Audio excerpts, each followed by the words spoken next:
We're back from the dead. Are you ready?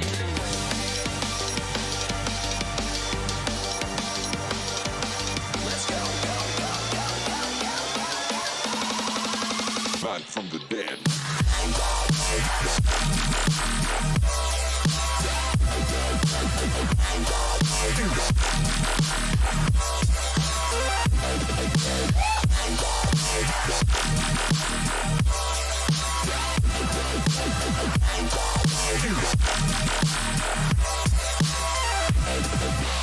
We're back from the dead.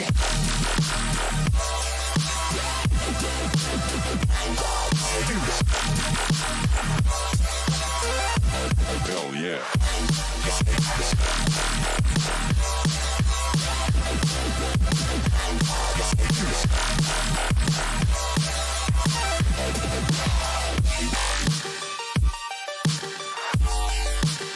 We're back from the dead.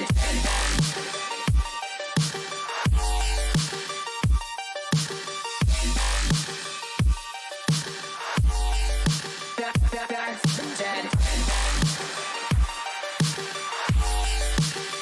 Back from the dead.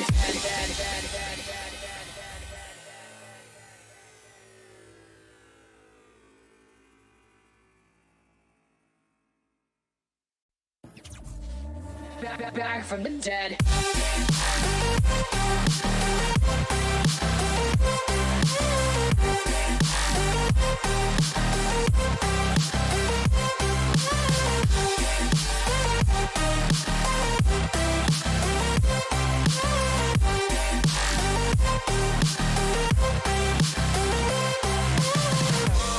Ladies and gentlemen, you're all invited to go fucking mental on this motherfucking drop. The countdown has just begun. Are you ready?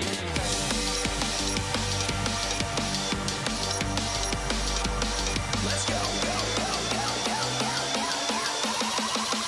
No, we're back from the dead.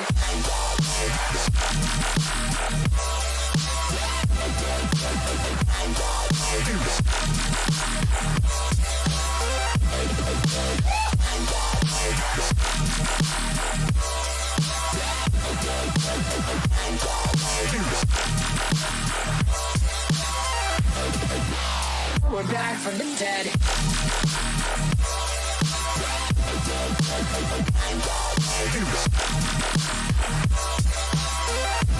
Hell yeah.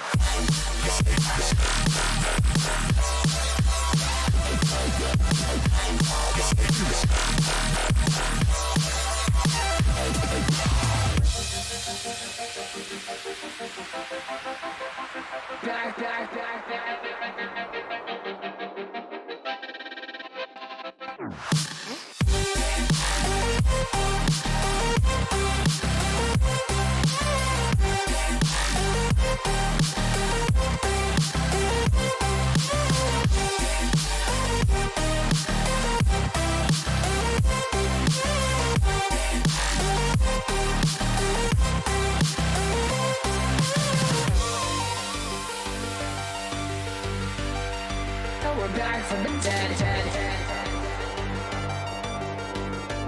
Are you ready?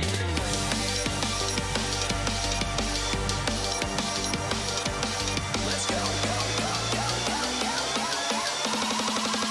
Back from the dead.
guys hear me? Oh my god, you can hear me.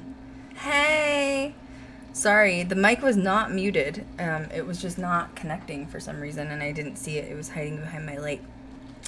So yeah, I was talking to myself. It's so much fun. Kat's gonna be in a minute. She got a late dinner. She was out singing. Sorry, guys. Missed you guys. I know I've been gone for like a hot minute, and I wanted to chat about where I've been and what I've been doing, and our streams should go back to normal starting next week. Elfie's coming on next week. I believe we're doing Jack the Ripper, and yeah, it's been a long year. We're already in August. Isn't that weird? Feels strange. Is still no audio? Can you guys hear audio? Confirm with me it's on. I see my bar bouncing, so good. Got it? Okay. Erica, I'm not sure what's going on. Unless you're delayed or something with the stream. Okay, girl, here we go. So, yeah, Kat's gonna be in a minute, and how have you guys been? Because I haven't been here for like 400 years, and I'm back. I've literally been, let's see, we stopped really streaming like probably March, right? Because Elfie was on a roll with us. Like, Elfie's been doing all the historical research and stuff, and it was like crazy fun, and then all of a sudden everything sort of stopped, and I wasn't really able to talk about it. So tonight we want to sort of chat about everything that's been going on. It feels crazy. Like, someone just said it's so crazy and we're in August, doesn't it? Like, I mean, I know we've had like the pandemic thing, and I know that sucked, but like it has been flying. I guess 2020 went slow. 2021 is moving. You know what I'm saying? Like, maybe it's because things normalized a little bit back this summer. I know we're going back on like a little bit of restrictions, but so yeah, I have lots of stuff to chat with you guys about tonight. I'm trying to figure out where I should sort of start. I wanted to do the celebration chat with Kat. She had to sing tonight last minute as a step-in soloist. Somebody had canceled last minute, and she's always on everybody's list because she's such a good vocalist, and so she went sort of last minute and did that, so she should be in any time. Sort of waiting on her to call. Oh, there she is. Speak of the devil. Give me 1 sec. I'm going to put you guys on a be right back stream for a second to make sure she's good to go.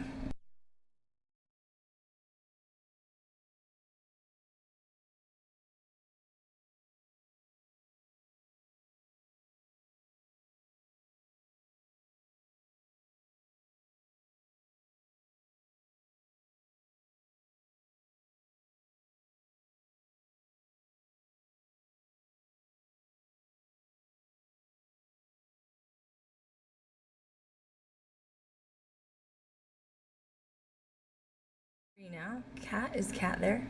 Nope, can't hear you.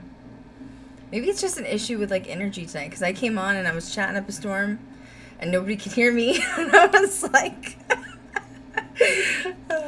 still can't hear you yet. No, it's just like, it's the Schumann resonance, you know, like it's been out for like 36 hours. It's probably just affecting everybody, you know what I'm saying? I'm on 2 cams. Let me make sure.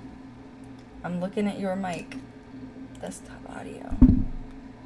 Make sure that your audio bars are on just the way yeah, it's on. Audio bars are good. Kat can't, we can't hear Kat though. Hold on, I'm just looking. She's on. Like, my audio bar is working, but you can't hear her at all. This one? Okay, same thing. Soundbar? And you're whispering, but I'm sure they can hear you. Like, this is like the best mic ever. Kat, I can't hear you. I still can't hear. Just sing for a minute. You know what I mean? You're like, no, I'm sick of singing. So go to Discord. Wait. Discord? Okay. Yes, I'm in Discord. It's fine. Now what? You have to exit out of full screen. Okay. So let's do single cam for just a second. Okay? Because I don't know what's on my shiznit. Isn't this fun, guys? Hit escape. I got it. Little circle bar. This one? Mm-hmm. Sound. Voice. Yeah. Yes. Yeti? Yeah. Other one too. I don't see the other one. Yeti. That's it? Tom. Cat, can you say hey? Hi. Jesus, there she is. She's loud. Holy shit. Oh, whoa. It's fine. How do I turn it down a little bit? For you, okay, go to right click her name. Mute. Why am I laughing? No, she's okay now. Maybe it was just when she said hi, it was really loud. You know what I'm saying? Hi. Yeah, that's fine. Jesus. Okay, let's try it. Be easy on the high. Okay, turn it down like that, right? Try it again. Yeah. Try it again, Cat. Hello. Oh, wow. That's better. They could hear you the whole Woo! I know they can hear you. I know. Woo! It's fine. Everything's fine. You know what I mean? Almost just snorted Diet Coke. It's That's fine. Are you okay? Like, I wasn't trying to rush you. You could have come on whenever. Like, you didn't have Oh, to. no. Are you up? No. Okay, well. I am good. How was your sing? Was it a good sing? It was a good sing. Yeah. I love the random, like, last minute gigs. I thrive off of that adrenaline. You know what I'm saying? God, tell me. But it went really well. That was my first singing gig thing since COVID hit. Was it really? Like 5. Has it been that long? Mm-hmm. Yep, that was Has my it first, really? like, actually in front of Jesus. people. Yeah, there's a really beautiful outdoor venue in Center Harbor, New Hampshire, which is, like, by the lake, the Lake region, and it's so beautiful. Wow. And it has, like, this really big bandstand, and there was a band, it's called Center Harbor Town Band, but it's straight up an orchestra Wow. of, like, 30 people in this bandstand.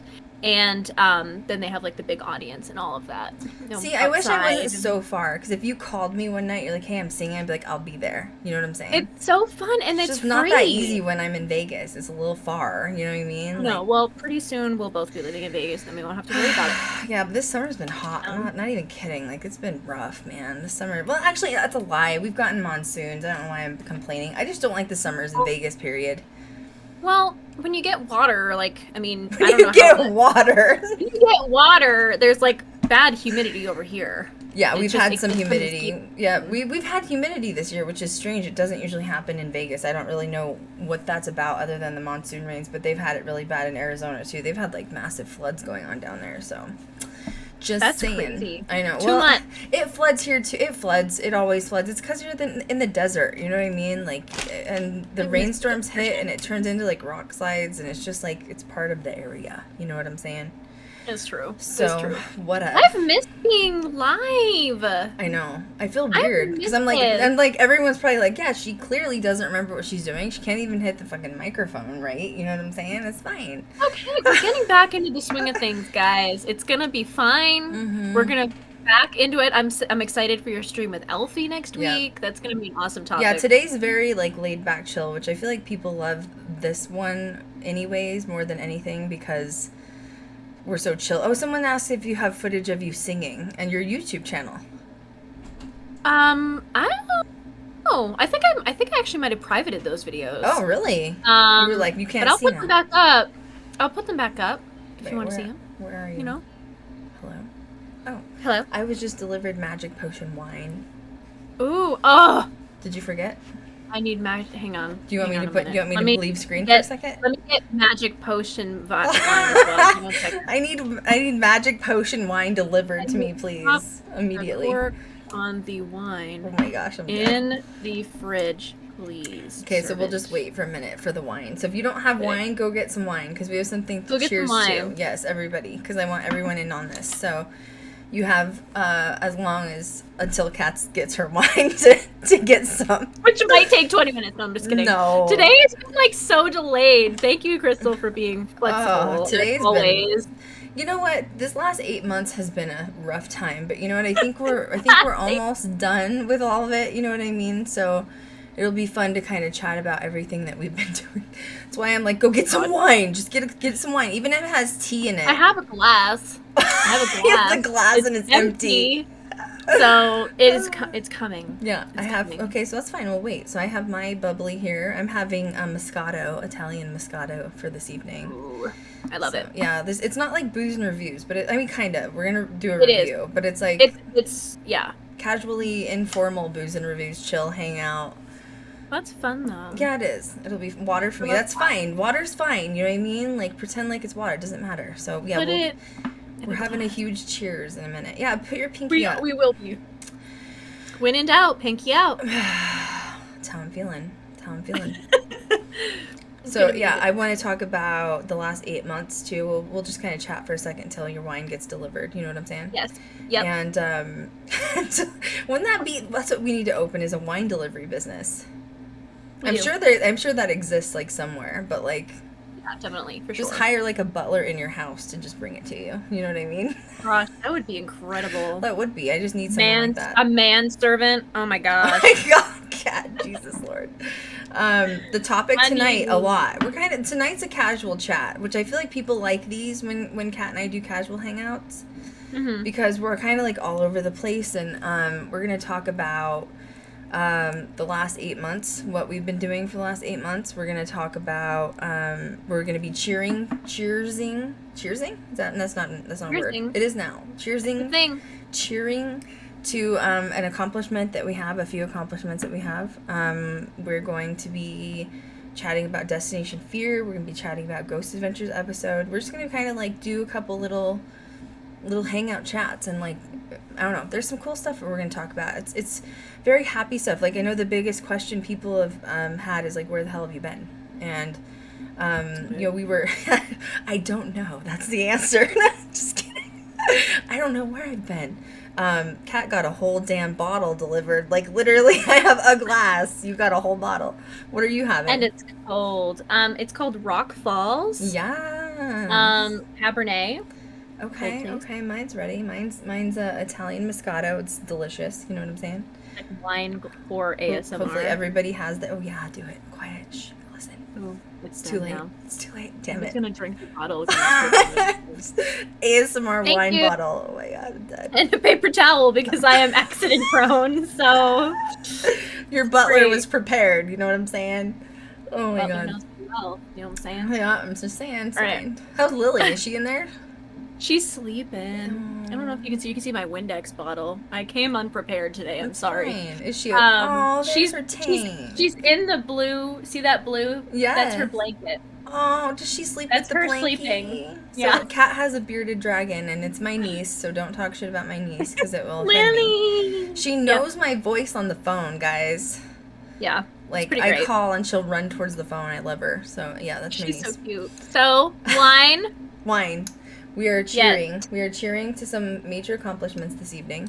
So Yes. the first major thing that we want to talk about is Ghost Girl Diaries has won their first official film festival awards. Cheers. Cheers. Okay, wait. Cheers. Sip Sorry. wine. Okay. Cheers. Cheers. Cheers. Cheers. Yep. Okay. Ooh, that's good Moscato. Holler. Okay. Oh my God, that's really good wine. Damn. Basically, what's happening is we had submitted to a ton of film festivals in 2020 when the pilot was completed, but unfortunately, because of COVID, mass majority of the film festivals were shut down because they weren't going to be able to normally. Okay, so what a film festival is when you're a new filmmaker, you submit your your creative arts and your film, whatever it is, documentary, to a festival, and then if it's accepted out of hundreds or maybe even thousands of entries, you go to the film festival. They showcase it. They have people sit in the audience and watch it. Most of the time, people in the audience of the film festival are executives, producers, production companies, sometimes even networks attend. And that's why they had to cancel it in 2020 because of COVID, because obviously social distancing was a thing, masks mandates were a thing, and a lot of executives weren't willing to sort of risk their lives due to the illness. So most of the film festivals either got shut down or they got turned into virtual festivals. So we were accepted into many festivals. However, many of them, all of them either went virtual or basically they tried to do this thing where they helped the filmmakers by submitting your films to executive producers or people that might be interested in it. And I'm going to be honest, I know that, it was a rare occasion because it was a pandemic, but it really didn't do us any good when they were just sending it out. We didn't really get anywhere with that. But one of the festivals, well, a couple of the festivals, we actually ended up getting in the finals. So they sort of vote and do this stuff with film festivals. And we got awarded a couple awards. We have to cheers again. Cheers, yay, cheers. So here are the awards that we won. We won Best Documentary. We won Best Documentary Ready for a Television Series. We won Best Project Ready to be Sold and Marketed, Best Marketing Project. And the last thing that we won was Executive Producers to Watch Out For. And it was for Krystal Leandra. Just choking on line right when you said that. I'm sorry. You're like guzzling it. You're like, oh. Yeah, cheers. Yeah, no, cheers to that, boo. You freaking worked hard for that one. Cheers, guys. It was not an easy task. I know that I have shared my story with Kat on a podcast before on how difficult the pilot was for us to film. I had a lot of obstacles that were thrown at my way. My mom was sick. My dog had passed away right when we were filming. And, you know, for a mediocre job, I think I did pretty good considering we got so many film festival awards. What do you think, Kat? It's amazing. You worked your butt off, girl. Yeah. So imagine if I'm not having all that stress, what I can pull off. True. Imagine it. Oh, I'm imagining. So what happens when this happens, right? So like, you know, it's so funny because like I have enemies, I have haters. I don't care, you know, like you're gonna always have enemies and haters, but so many people, you know, have said, oh, Krystal's full of shit. Like she's been saying she's gonna do this, and she hasn't done it for like literally years. And it's like it just doesn't happen overnight. And there's ways you have to go about things. Negotiations fall through. Just because it didn't happen when people wanted it to doesn't mean it's not gonna happen. And it went beautifully. And so what happens after a film festival submission, and especially if you win submissions, essentially you want to win, right? Like you want to win. That's the whole point. Like they usually put you in different categories, and then they have like a chair that like actually votes on all of the like different categories, and you want to win. And so what happens if you win is producers, production companies just come knocking on your door. And I didn't have to do anything. Honestly, I didn't have to do anything for people to start noticing me, because you know, like I like to say that the film industry is a big little community, because like it is big, but really when you look at it, it's not that many people involved. And if you win a film festival, or if people start recognizing your work, word does start to travel like fast. Don't you think so, Kat? I mean, I agree. And you know, networking is the biggest thing when it comes to the experiences, and that's when it becomes a big little spot. You know, especially yeah, it does. It does, especially depending on what you work with, or at least what I have noticed and observed is, you know, you're either in feature or reality, or you're in your specific genre always. You know, not that you can't cross over, but you know, when you end up networking with those people within those areas of film, you're going to bump into them a lot, you know? So having these opportunities for film festivals, especially during the pandemic, the panini, you know what I'm saying? You know, it was a really wonderful opportunity for it to even be a virtual experience. Kind of just go with the times instead of just canceling it like everybody else did. It's true. And the results took longer, but I mean, so what? You know, what's waiting a little bit longer?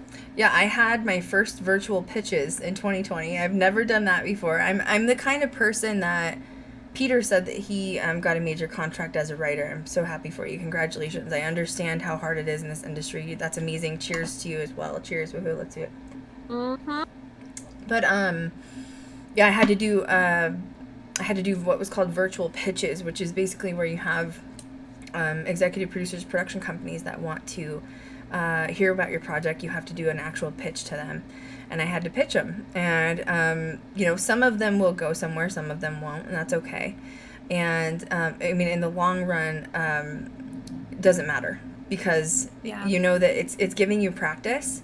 And I feel like as long as even if you keep continuing to fail, like you can't look at it as a failure. You have to look at it as like I'm becoming better with these failures. You know what I mean? Like, I heard a quote the other day. I told Kat about it. It was 99% of the doors that you try to open will not open, and you're waiting for that 1%. And it depends how many times you're willing to get back up and continue to try. And a lot of people have, assumed I would fail. A lot of people wanted me to fail. A lot of people didn't believe me. That includes family members as well. Like, sometimes you get people that are like, you think would be like your number one fans that are not there for you either. And it's so funny because the irony is when you do finally make something of yourself, suddenly they're like, oh my God, that's my niece, or like that's my granddaughter, you know what I mean? Like, or that's my like cousin.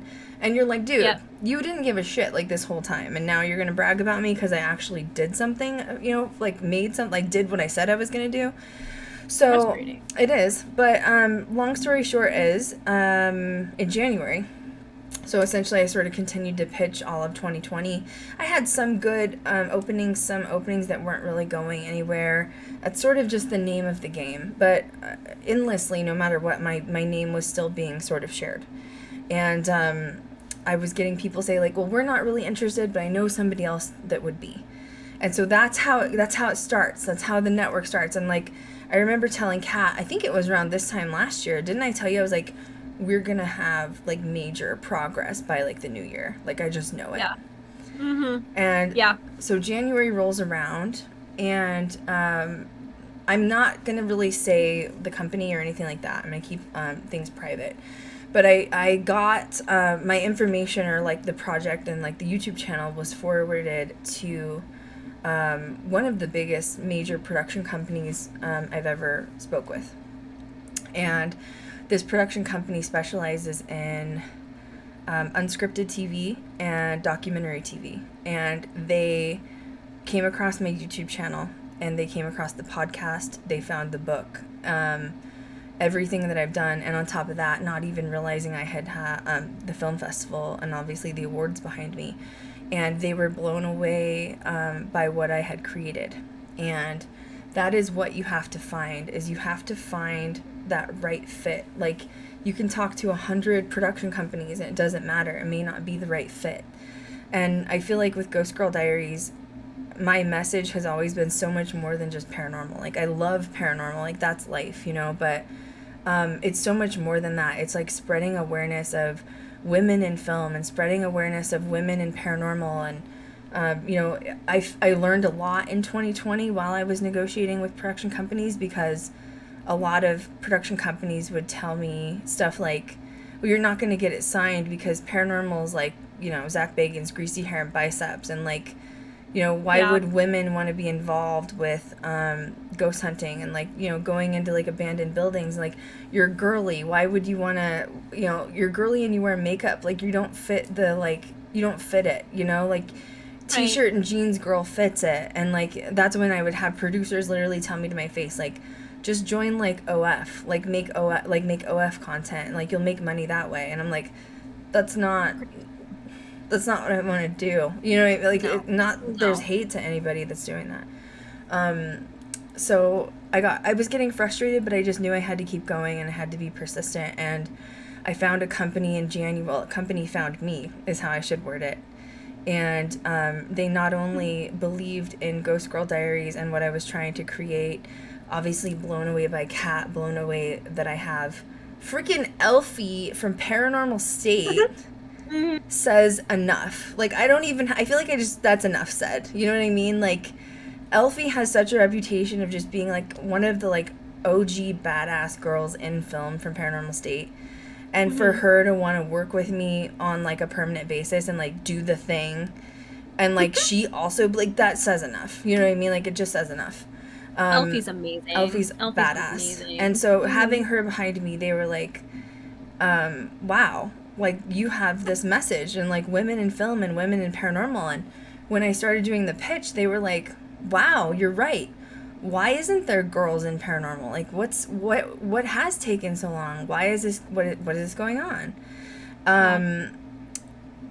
Nobody really, no one knew. And so they started doing like their own research behind it.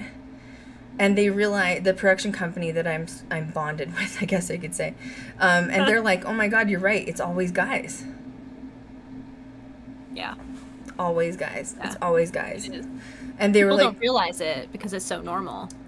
you're right. It shouldn't be normal. You're right. And, or like, it's not, like, I love, Chris Williams, obviously, from Ghost Hunters, and Amy Bruni, too, but they're both very girl next door-ish. They're not girly. They don't have, like, certain aspects. You're a singer. Like, that's, like, super feminine. I'm into, like, fashion makeup. That's feminine. Like, Elfie stands for her own thing, too. And it's, like, there hasn't been any space for that either.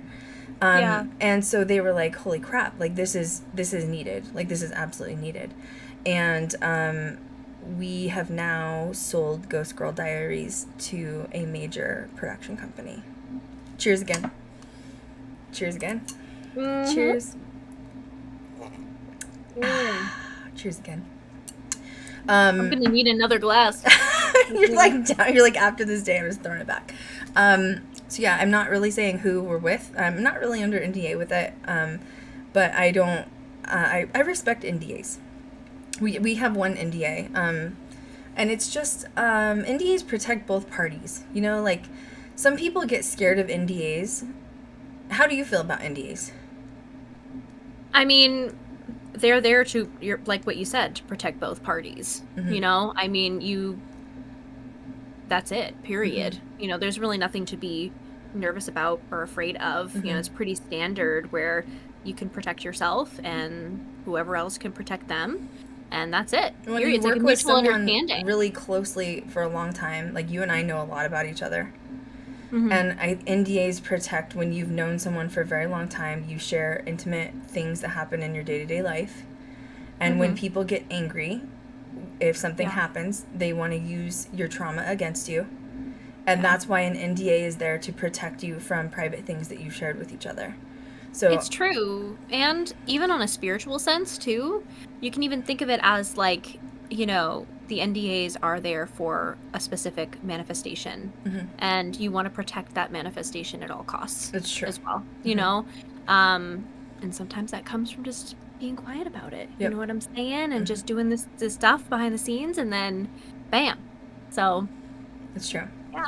So the company's amazing. The production company, the producers, I've never ever been in contact and been signed to a company who believes in me so much and want to push my project so hard and adore me and believe in my future as an executive producer and as a director. Like, they have huge plans for me.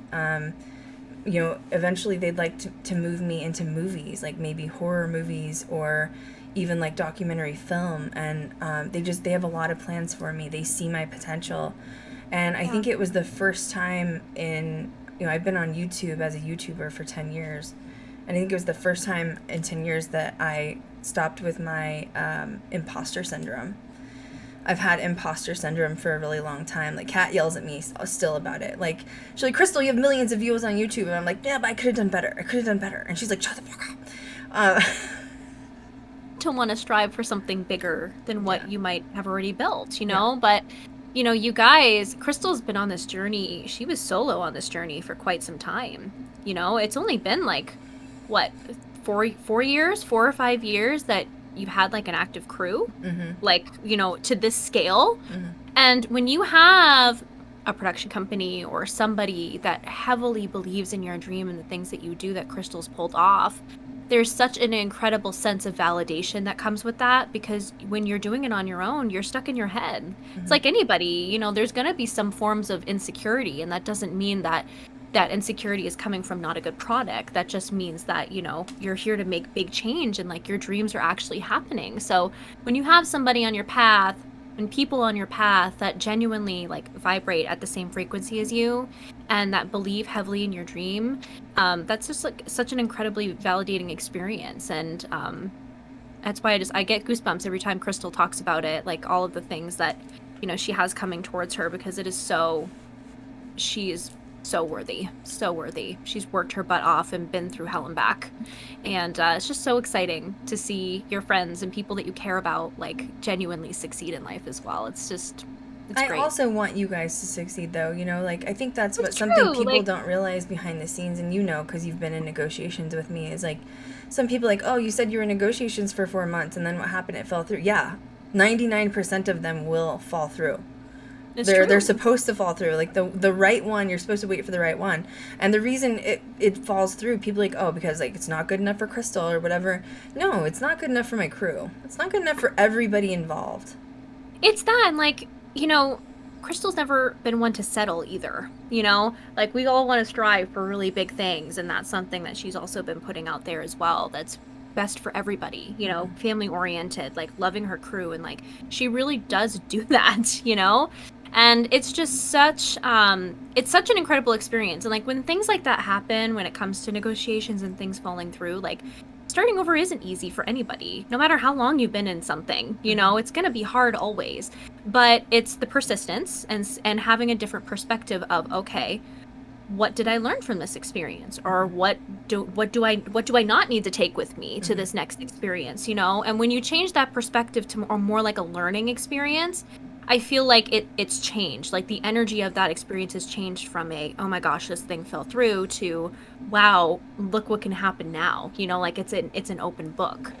So pretty exciting. I think if you honestly. look back to sometimes when you're involved in it at that moment, and like a deal falls through or negotiation falls through, it seems like the end of the world, and you don't know how you're gonna pick yourself up and keep going, and you're like, oh my god, I think that was like, that's it, that's all I've got. But like the universe always sort of opens different doors and like shows you the path of the way through, and then you're able to just sit down and be like, oh my god, like the universe provided, I didn't even have to do anything.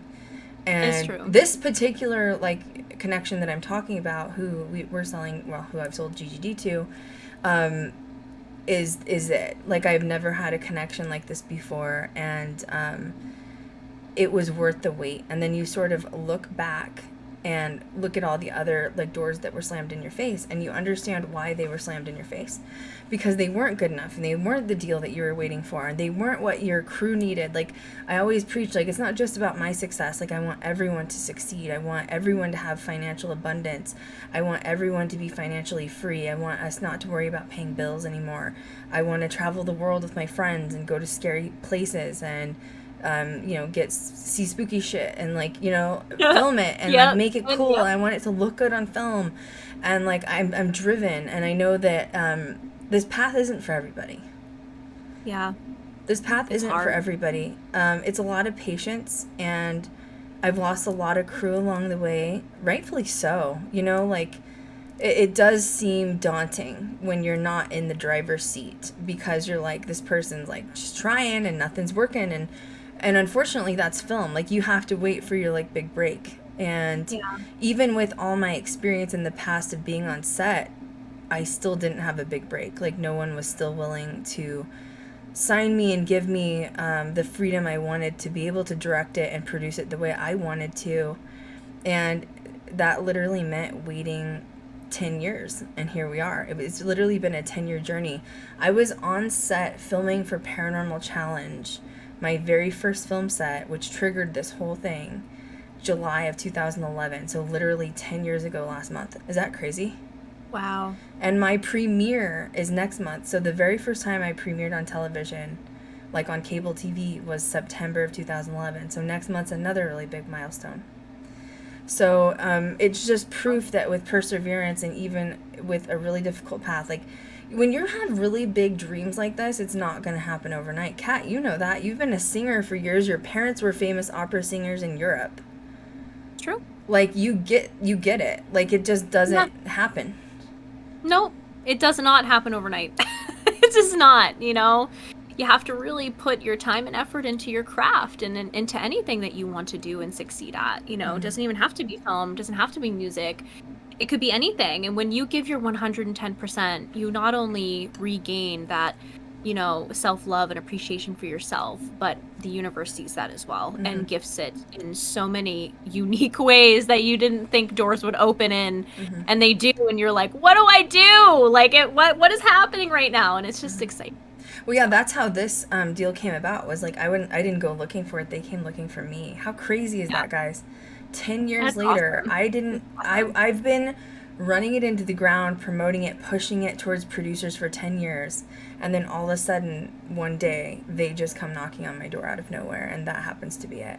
So it's just proof that it's almost like you do have to like prove yourself to the universe. It's all about energy manipulation of like, is she still doing it? She still wants it. Okay, we're going to give it to her now. She's done it long enough that we're going to give it to her now. Yeah. We've talked about level ups though, and like ascension and like being on your spiritual path, and when you reach like a new tier and like you've learned a lesson, the universe is going to throw that lesson at you like 10 more times before you go and learn your next one. Mm-hmm. And it's because it's practice of instilling that lesson that you have learned, and let's see how far you can take it type of thing. So when you learn to have that different perspective of something outside of yourself, and really push yourself to, you know, follow through with some of those boundaries you've instilled, or, you know, in anything that you do, it really turns into a great experience. And all around, it does affect career, and it affects your dreams and things of that nature, because you want to be in alignment. And divine timing is real too, but everything has to come together at the right time. So that's why I also say, like, there's never any really right or wrong choice in life, because no matter what, you'll always come back around. It's just a, you know, win. You know, whenever you decide to make that choice. Well, I think the universe moves the wrong people out of the way, too. That can be, like, you know, staff or even producers, production companies, networks that you try to negotiate with. Like, if it's not right, the door's not going to open, period. There's nothing you can do about it. You can't force things to work. And that's okay, because at the end of the day, you don't want the wrong people involved on any aspect. Like, you want all the right people involved. Like, if you've been patient enough to fight it out this long and wait it out this long, like, wait for the right things and the people to fall in place. True. Now, the next phase is basically we have to figure out where we're going network-wise, and I won't be able to talk about anything after that. Yeah. It's sort of that and patience. Is it going to happen next week, next month? No, it's not. The next phase is going to take time too. We have to decide where home's going to feel like, and if that home is the right place to be.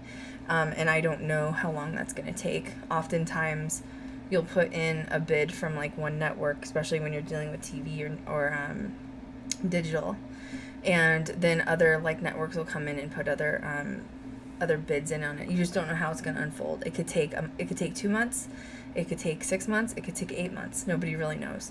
So it's just, if you're patient, it'll happen, and you just have to wait it out. And that's sort of where we're at. There was something else that I was going to add too. Now I can't remember what it was. Oh, let's talk about your experience with negotiations. Stressful, and I wasn't even in the damn meetings, okay? All right, is all I'm gonna say about that. Being an empath is hard. It is hard. We talked about this briefly on Instagram the other day. Like, I think this is a great place to start. So I can want you to take off, which is, I had a really tough meeting weeks ago, and it didn't go well. And I was fine. I wasn't crying or anything. I was just sitting in my bedroom not fine. In the dark, and I was like staring at the ceiling, and Kat calls, and she's like, Kat started crying, and you weren't even involved. Falling. Yeah, I don't cry often either, y'all. I only cry when I get like really mad, but this was like an actual sad cry. Like, I was genuinely invested. I was invested and sad. It was really sad. And it's more of a sense of just how intense, like people think. It's an intense process. Yeah, people think negotiations are just like, I would say minimum negotiations go on for 4 months. Maximum, I've had the longest was a year. The next longest I had was 8 months. That's 8 months of your life. That's an entire year that's flown by. You know what I mean? Like, and then people are like, well, if that negotiation go through, find another one. It's like, yeah, I only have 4 months left of this month.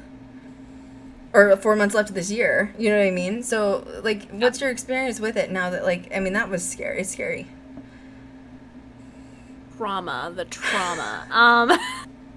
But you know what? Like, I love learning new things, and I think observing and like hearing people's experiences is that's like the best thing you could do to take it all in. You know, experience is one thing and like hands on deck, but all I'm gonna say is I'm glad I'm not in on those meetings, because wow, that takes a strong type of person to be able to deal with that. That is not me. Yeah, you and Elfie both kind of cornered me. We were all on the phone one day, and because I was giving you guys updates, and you both looked at me and said, I don't want your job, Krystal. No, we do not want job of VP, okay? No, we're good. I don't want to glamorize that in any way, because, like, you know, at the end of the day, if anybody does anything wrong, or if something needs to be changed, or if Kat screws up or Elfie screws up, they're not the ones that are in trouble. It's me. So the EP is like the main, like, well, especially I'm in hands-on EP. There's different types of EPs. There's some EPs that just fund it from afar. Like they'll just like put in, you know, $1 million or $2 million or whatever. But I'm like a hands-on, like doing this production. Like you could literally categorize me as like a producer, director, and an EP all in one. And so everything falls on me. And I'm also the one negotiating it. Thank God I can. There was one day I was on call for these meetings. Like literally you're on call for 24 hours a day. I'm not even kidding you. Like, it's not even a joke. It's wild. It's wild. You have to remember that you're asking companies for millions of dollars. And, like, like my season 1 has, like, a cap of, like, a couple $1 million because, like, you're talking about paying people, like, camera tech, cinematography. You're talking about the cost of equipment, all, you know, post-production. But you're not thinking about the cost of advertisements. So maybe billboard advertisements, maybe television advertisements, buying those slots. So when you talk about that, like promoting, you know, once the season is done, you are like literally asking for like $5 to $15 million from people. So when you're on that much money that you're asking from executives, you're on call 24/7. Like they don't care if it's the middle of the night, they want to call you and negotiate. Like if you're asking for this money, like you're going to be there when they're ready. There was one day I was so tired that I was literally taking a nap. I called Kat and told her I was taking a nap and I was like totally asleep. Like it was midday. I just needed like a day. And I got a call from an executive for a negotiation and I was asleep. And my bedroom was dark. I have like those like blackout curtains. So I mean it was like black in my bedroom. And I sat up on my phone and I was like, yes, this is Krystal Leandra. I was like, you couldn't even tell I had just been like totally out. In work. Yeah. So, you know, people that don't understand negotiations, what would you say to them on that? I mean, do you think it's a fast process? Do you think it should be a fast process? No. It's freaking ugly. All right. If we're just going to get real raw, it's ugly. It's hard. It's hard. Yeah. And, yeah, again, I'm glad I'm not Krystal's shoe. Really glad is the negotiation back and forth for every little detail? Absolutely. And the every little detail, like the way you fart, you don't even think about is in the contract. Like the position that you fart is in the contract. And don't be left leaner. Yeah. Don't be left leaner. Okay. No. Don't be a left leaner. But yeah, every little thing. Sorry. And the worst part is you can go like 8 months into a contract of negotiation and they'll drop you and it's over. Yeah, they don't care. That's It's fine. Like, it's done.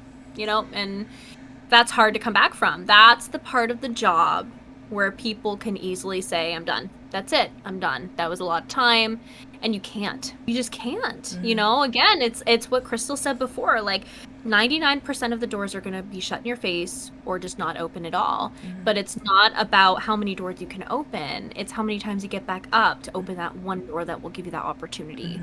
And that perseverance radiates through networking systems, through people in the industry. And that is how you become not only a fearless leader in whatever mission you're trying to accomplish, but also a successful EP, a successful just individual in general, because that speaks volumes. And out of all of the negotiations I've had over the years, do you know how many women have been in on it as an EP besides me? One? Yeah. I've had one. Yeah. And so how do you think it is right about that, going into a room, or not a room, like on the phone, even a Zoom meeting? How do you think it is for me as a female going into a room full of millionaires that are executives that are wanting to give you money, but they need to take you serious? Yeah. Do you think that I can go in like, oh my god, guys, like, hi, my name's Krystal, and I'm a ghost hunter, and I have blonde hair, and I love makeup.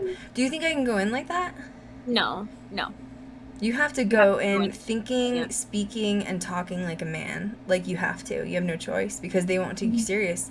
You're asking me for $15 million, cut to the chase, tell me what you want. And you have to lay it out there. Like, at this point, luckily with Ghost Girl Diaries, I've been doing it for so long and I know exactly what I want, that I can literally eat, breathe, and sleep it. Like, literally, I can have an executive call me while I'm in bed and I don't have to prep for it. Like, I'm ready. You already do. I don't think Kat or Elfie would be prepared to do that. You know what I mean? It's a lot of work. You'd be like, wait, who are you?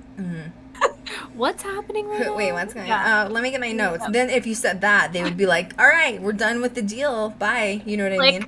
Click. Literally click. Mm-hmm. Yeah. Somebody You said give us I'd all end up window crying. I'd end up crying. That's what I did.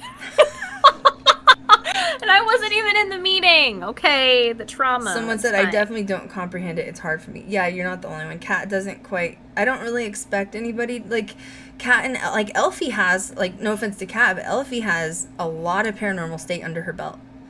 And she was re-signed many seasons. She has 36 episodes under her belt, and she still is like, I don't even know, Krystal. Like, I don't even know. I'm good. Yeah, she's like, I am good. Go ahead. Like, be my guest. She's like, I don't want any part of it. And even Kat, after that one meeting, Kat was like, yeah, I don't care to learn this at all. I don't care to learn this. Teach me everything else but that. I make jokes, though, with Kat, because I told her years ago, I was like, I want to be an executive producer. I want my own show. And then here I am, and I'm like, bitch, maybe you should have rethought that. No, I'm just kidding. No, I'm good at it now. I mean, I am. I'm good at it. You are quick. You've always been quick, but especially with, these recent negotiations, you're just like, bam, bam. Yeah, ready to go. Yeah. And you learn those skills the more you do it. It's true. Yeah, failures are your best always friend. Learning. It's true. There's always learning. Yeah. I am so blessed. A few years ago I wouldn't have said this, but I've had so many failures with trying to get GGG signed, and I'm so happy for them. I am so blessed for them, because now I know exactly what I want. I know how to ask for it. I know how not to be afraid of it. I know. It's almost like all of those failures were practice. And it sucks because it's like I've said before with society, sometimes if you fail and get knocked down, you don't want to face failure and you just give up and you're done. But that's how you learn, is falling. It's how you learn. Yep. That's how we get the most wisdom, is by failure. You wish you could see how negotiations go. I don't know, man. Drink. Cheers to that. Okay, yep. Cheers to that. Okay. Cheers to that. Mm-hmm. No, when I go into negotiations, I'm alone. Nobody goes with me. And that's the way they Balls want it. deep. And that's, honestly, I wouldn't be able to, you'd have to be, an executive producer, buy into GGD if you were going to negotiate with me. You're, sitting in the corner. Who, with me? a hoodie on. Oh, me? I know, you're like, I'd like to be a fly on the wall during the negotiations to see how they go. But yeah, you never know. Sometimes they just talk among themselves and you're quiet and they're just trying, you have 10 millionaires discussing how they would break up the funding for the show. Yeah, and you're just sitting there so does that mean you're going to give it to me? No? Okay, I'm asking. Asking for a friend. No, I would never say that, but it is. It's intense. It is. Okay, so I think that's it on it. Contracts are a pain in the butt. It sucks that you have to wait it out so long to get things rolling, but that's film life. Yeah. Then once that door opens, you're good to go. NDAs are great, in my opinion. They protect both parties from things.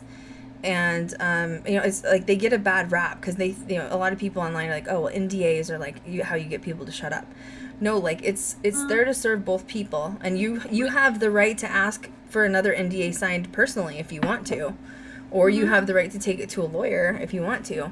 But, if you've learned personal things about each other, people get vendettas. My biggest threat of... I was thinking about this today. I think I ran it across you. My enemies aren't enemies. I know I have haters. There's always that hater fan club that's online. Everybody's gonna get it that lives their life publicly. But my true enemies are actually people that used to be in my life who I've cut out. And I cut people out for a reason. I snip people very easily because usually they've done me wrong. I have a big tolerance and a really big heart for people. And in fact, I talked about this on Twitter earlier. I let red flags go, and that's something I need to really work on, is when you see a red flag, is just stopping it right there. But I have a really big heart, and I think people take advantage of that. And when I get taken advantage of and I notice things, I will cut people out quicker than Rihanna creating a pair of scissors for Fenty. You know what I'm saying? And people get upset by that. People get upset by that because they were first such a big part of your life, and then you just cut them out because, you know, really essentially they were a toxic person in one way or another. And so that's how I've created enemies, is that people that used to be in my life. And I don't want enemies, but I think, you know, it's that syndrome of like being a very bright light. I think when people get around me, they realize how much of a hard worker I am, how much I'm willing to do for people, for my crew. I want people to succeed. I want people to have financial abundance. And then if they do something wrong to me, to where it pushes me to where I cut them out, they're gone, and that's the end of it. I don't look back. And I think people get really easily offended by that. And I You're don't doing know. what's best for you at the end do. of the day, and that's considered a boundary. And if people get upset about that, then that's their insecurity. You know what I mean? Like, you shouldn't have to explain yourself. No. Nobody should have to explain themselves when it comes to a boundary. It's only you know? healthy staying in your lane and making sure that the people that you're surrounded by are very positive. In fact, Jeff just came on. He's our audio mixer for post-production. Jeff's amazing as well. And we have an amazing people that we're surrounded by, so we're very, very blessed with that. And life is looking up, and things are going in a direction where I've always, you know, my dream for Ghost Girl Diaries has now arrived. It's no longer a dream, it's now coming to fruition, and I think it's really cool. It's going to be cool to see it unfold. I'm hoping that I'll be able to film a little bit behind the scenes and then maybe release it later. Yes, it's exciting. Yep. So, okay, that's really it things. on that, right? Do you have anything you want to add? Just contracts are scary. No, that was pretty good. Negotiations are scary, and it is what it is, and there's nothing you can do about it. It's true. It's true. And here we are. That's it. All right, next thing. So I think we should just go to part 2. Let's chat about like just reviews and then call it a night. Okay. Is that good? Sounds like a plan. So I need some more wine for this. Are you out? Did you drink the whole bottle? No, I'm afraid I'm gonna get tired. Oh my god. I'm like, maybe that's what you need. Maybe you need to just pass out. Okay, maybe I'll just do it. It's fine. You like pour more. All right. With so reviews. So let's do 2 reviews. Let's do Destination Fear. Okay. And then let's do. Did you watch it? Did you watch the first episode? Yeah. And then I haven't watched the second one yet, though. You haven't watched the second. I haven't watched the second one either. Not yet. And then let's chat about the Ghost Adventures episode last night. Okay, so let's start. We're gonna need a drink for that one. I know. Destination Fear. Their intro. They have a new intro. They have a new intro. That's a start. That's a start. It looks better. It does. Honestly, it really does. I think it fits them more. Yep. It's Whereas 3 the other one I seasons felt in. was more like I talk GA. about a 3-season hump, so I think they should be good to go after this. So I'm very, very happy for them. Yeah. The intro though is very, like Elfie said, like looks like Ghost Adventures. It's very like, I mean, I think he has the same like cinematography crew, so I'm not really shocked by that. Right. It's like, what did you think of the red and green? Was that, or red and blue light slashing or something like that? I think I have an understanding of like what they were trying to portray with the red. Oh, good. Tell me, because I don't know. The red to me kind of seemed a little tacky. I don't know. Like red as in like scary, like blood. You think of like horror type of thing. Is kind of the vibe that I was getting as to why they were using it. I could be wrong. Right. But I don't know. To me, it looked a little tacky. But maybe that's me being, I don't know. I don't think it looked bad. I just thought it looked very much like, my biggest thing is I want to separate myself as much as I can from Ghost Adventures, because they are the cream of the crop. They have been top of the food chain. Unfortunately, not everybody can stay at the top of the food chain forever. It's just the way it is. Yeah. But yeah, I mean, I'm happy that they changed it. It looks better. I think we're improving. I think we're moving in a good direction. They're still using footage of the the drone over the RV, and I think it's ugly. Yeah. As a filmmaker myself, I feel like you're wasting time for cinematography shots. You know what I mean? Like, you could be using that time to show the location off a little bit better or something, like send a crew. I don't know. I don't want to see the ugly RV. Like, I don't want to see it. I know that you're on your way there. I hope so. It's where you're supposed to be. You know what I mean? Like, this episode, they're at Waverly Hills. Is that right? Yeah. Okay. Some strange things happened. First of all, they, like, threw themselves down the body chute. Did you see that? That was a little weird. Yeah, it was a little strange. I mean, first of all, I hope they cleared it with security again, like, because there could be people living down there. That's true. And, like, That's true. The cleanliness of putting yourself in a body shoot, I feel like they, like, literally would throw bodies down there, guys. Like, They all walked down there. I don't know, man. I don't know. So what did you think about the pebble being thrown? I know. I have hopes. Like, I want them to have They good are evidence. getting better. Yes. They are getting better. They are. Like, there are moments in it where it's like, oh, okay, you can see where that's changed or where that's, like, evolved. Mm-hmm. But then some of it, you're just like... Well, I can deal with, like, close. I think I've gotten used to the vlog footage at this point. Like, Dakota likes the Yes. YouTube vlog footage. Like, I can deal with that. That's their thing. It Yeah. is. Yep, I can deal with that. I'm not, like, a fan of seeing the RV drone footage. I'd rather see... I was panicked when they got in the hot air balloon, because there was a hot air balloon accident somewhere. Did you hear about that? Okay, I heard about that, and it almost seemed like there was, like, too many people in the basket. I know. I was genuinely watching. I was Everybody that was in that hot this air, was I like- think it was New Mexico or something. There was, like, you always have to look it up. There was a hot air balloon, like, I don't know if it was like a fair or something, but something happened. I think there was too much weight in the basket, and there was like 5 or 6 people in the basket, and everybody died. Like, they plummeted to their death. So seeing Destination Fear, I was like, I mean, look, adrenaline, I'm there. I get it, but, like, you know, Death by balloon. I death don't by know. hot air balloon doesn't in a basket.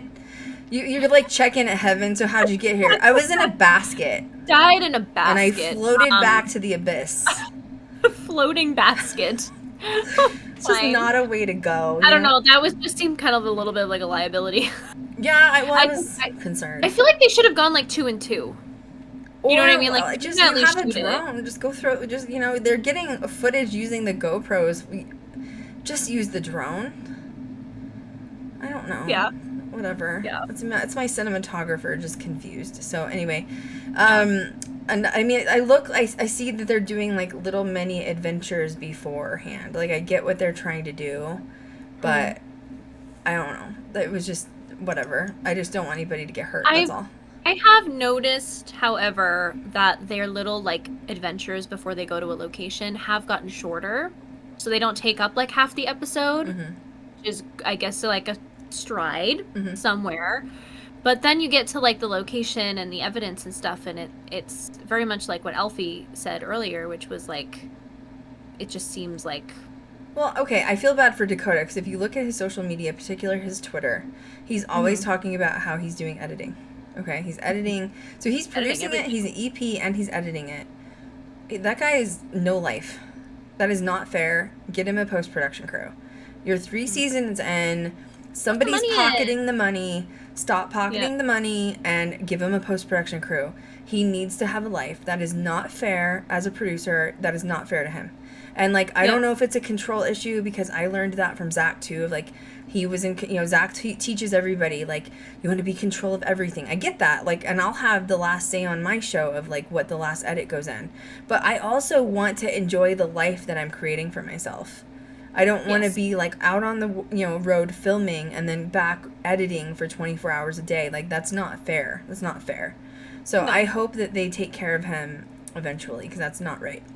Well, and you think about it, like, I think there are a couple of other people, like a couple of his other friends that are editing with him. But if he's like the main editor, of course things are going to fall through the cracks. You know what I mean? Like, of course things might not necessarily look where it needs to be, because he's probably overworked. You know, there's only so much creativity you can have in a. You mean he's getting burnt out? I agree. Probably. Yeah.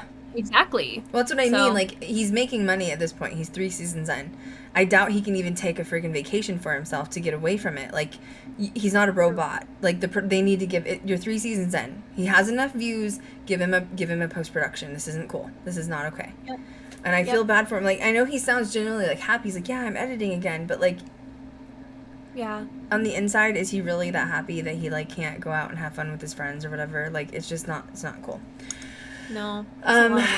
Let's see what else happened. So Tanner gets a bloody nose on, like, the 3rd or 4th floor. I can't remember which floor it's on. That was a nasty one. It was a bad one. And you know what's interesting is the first thing I thought was stigmata.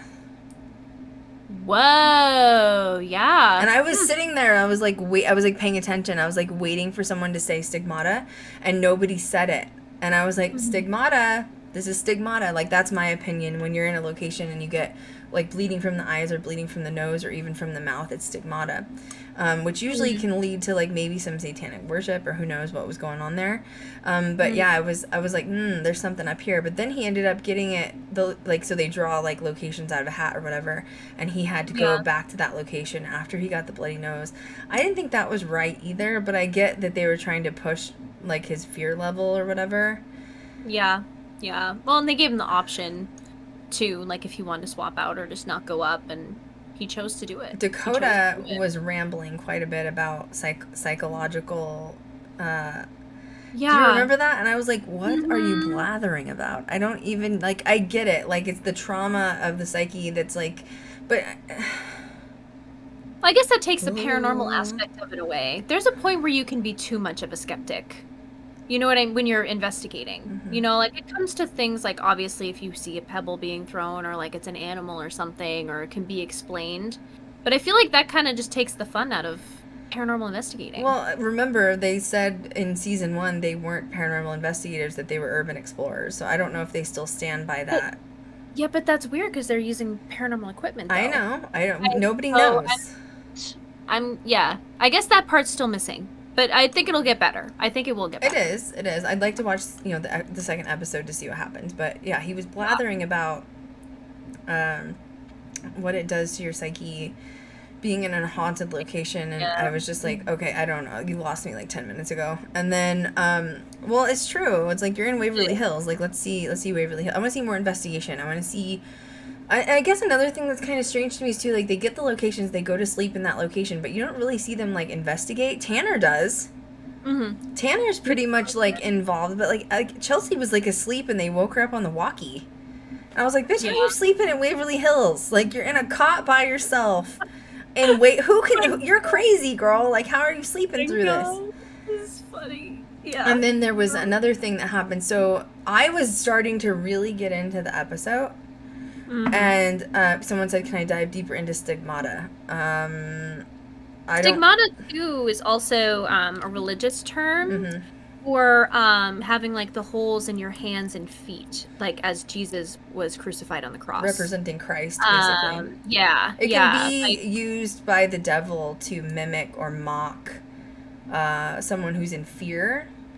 Yeah. So usually, they're basically replicating what happened when Christ was on the cross. And so when I see blood like that coming out, like Tanner's nose was really bleeding, the first thing I think is stigmata. Because, like, whatever energy is creating for him to, like, get an actual bloody nose is really strong. Whatever energy's in there. That was bad. It was bad. Yeah. But they didn't mention stigmata, so maybe they're not familiar with the term. I don't know. But that can be skeptical. Like, some people are skeptic on stigmata. I don't know. I have opinions on it. We'd have to do a whole nother stream on that, because that's a whole nother rabbit hole. I think that'd be a fun topic. That would be, especially There's with Kat. Lots of different theories. Yeah, Kat I'm gonna do that. To talk about my priest friend, Father Christian, oddly enough, that's his name, Father Christian. He did exorcisms, and he talks about stigmata as well. Ooh, you need to get some tea on that. Yeah, we should do a stream on it. I just wrote it down. Yes, that would be good. I'm actually convinced he had it, and he has scars from it, because he has a huge scar on his left hand, like right in the center, where, which would represent, like, Jesus being nailed to the cross type of whatever you believe in. So it's really interesting. And then he had his, I guess to get into personal stuff, he had his pleurisy situation. Remember when he went to the hospital and he was bleeding out his eyes? Oh, shit. So, there's lots of tea on that. We'll have to talk about that for sure. That's a good, Kat's got some good stories, too, on her side of things. Let's do that. That sounds good. That sounds like some tea. Fun. So Tanner has to go back up there. So then so I'm, like, in the episode at this point. I'm like, this is good. Like, I'm proud of him. Like I'm into this. Yeah. And then all of a sudden, Tanner walkies everybody, and he's like, I just saw a shadow apparition walk across, like, the screen. Which, by the way, I have watched that over and over again, and I didn't really see anything. Did you? I did. Oh, you did? Okay. And I did. And at first I thought it was a bat, because of the way it looked like wings were like moving in, like it saw someone and then it was like, holy crap, like, you know, like get darting out of the room. But when you zoom in on it, I saw what looked like tentacles. What? I don't know if anyone else saw that, but we should rewatch it. I'm gonna screenshot it and send it to you, because I'm curious on your take on it. But it literally looked like Cthulhu. Ew. Like it looked like a little Cthulhu, or like a little squid that was like, ooh, like it literally popped in and you saw these tentacles like move in and then out. Yeah, so I'm very curious as to what type of entity that could have been. See, that's when I would go down like rabbit holes online looking for like forums of people who've experienced things on Waverly to see if anyone else has experienced something like that. I feel like that would have been something like summoned in. I feel like that was not... Well, that's why I said stigmata when I saw his face bleeding. I was like, dude, that's stigmata, like straight up. Yeah, there's some issues. Which is why I said I don't think you should be putting Tanner back up there, but that's none of my business, and I guess if he's comfortable. He did the thing, you know? I mean, kudos to him. Kudos to him. So then they like scream and they go show everybody, fine. But then the episode ends. Yeah, it's like over before it even started. I know, and I was like, I was really getting into it. So I don't know, is it the way he's editing it? That it's just like, you have to remember, like, as a filmmaker, there's a beginning, a middle, and an end, right? So you have to have, like, an intro, you have to have, like an actual intro, then you have, like, an introduction of location, then you have, like, a historical, you know, portion of, like, where we're at and why we're here, then you have, like, the prep of the investigation, then you have the actual investigation. Then you need to have, like, a story within the investigation, and it has to peak at some point, like a regular story, and then it has to have, like, the disintegrate where you're coming back down from it. And I feel like however it's being edited is not... It doesn't feel like that. Like, you learn it even, like, as, like an English class. Like, when you're doing creative writing in English class. How do you feel about it? I guess it's hard, because at first, like... I felt that it was possible maybe they didn't get a ton of evidence, and that's why maybe it was cut short, because they didn't have a ton of evidence and they just kind of moved it along. But that is a pretty common theme in a lot of their episodes. So I would assume it's probably just an editing situation, right?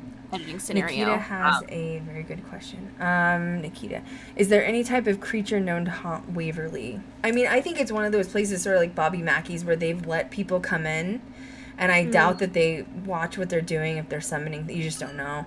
So I wouldn't doubt if there's anything in it, honestly, like anything and everything. Especially Waverly's huge. I've never heard of an octopi Cthulhu, personally, haunting it. Yeah. But I'm very curious, because it was small. Like, it wasn't a full body. It was literally like this black mass that came out, and then you saw its tentacles move in, and then it shot out the frame. And I was like, what? Were those tentacles that came out? Like, and that's when I was like, holy shit, that's not a bat. See, that's weird. I have a big TV, and maybe it's just so blurry, like pixelated. I have a 4K TV, but I literally, like, couldn't see it.